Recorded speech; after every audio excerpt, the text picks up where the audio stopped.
Hello everyone, welcome to CUH. Follow Ms. Wang to teach you how to use our SDVC 311 controller to drive the push plate machine to feed in 1 minute. Our new version of SDVC 311 has 2 major function upgrades, including the push plate machine mode and pin parameter settings. In this issue, we mainly learn how to use the push plate machine mode and how to set the controller. First, we got a new SDVC 311 meters controller. We set the voltage to 60 volts and the frequency to 69 Hz. We set the switch delay to 2 seconds, then enter the advanced settings, long press the function key and the up key.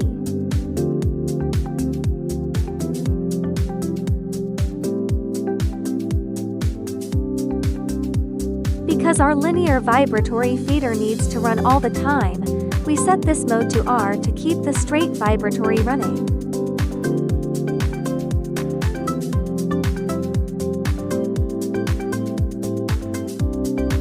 Then we set the signal source of this D port to -B, and -B is controlled by the optical fiber sensor on the straight vibratory.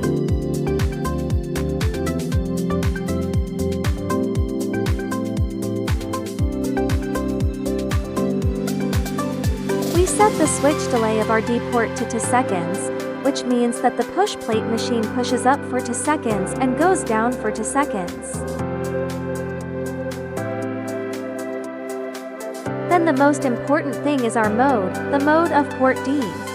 We need to set it to synchronous signal output mode, and F2 means that the push plate machine can be stopped by pressing a button, so that we can realize this function of the entire push plate machine.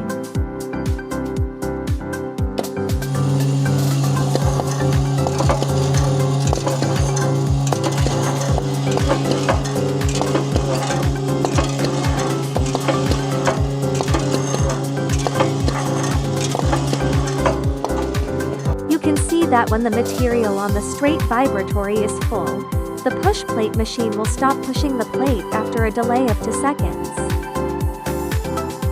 When the material is sent away, the push plate machine will wait for 2 seconds and then resume pushing the plate. How is it? Is it learned in one go? If the boss in front of the screen has any questions, you can leave a message in the comment area. In the next issue, Ms. Wang will teach you how to use the pin parameter settings.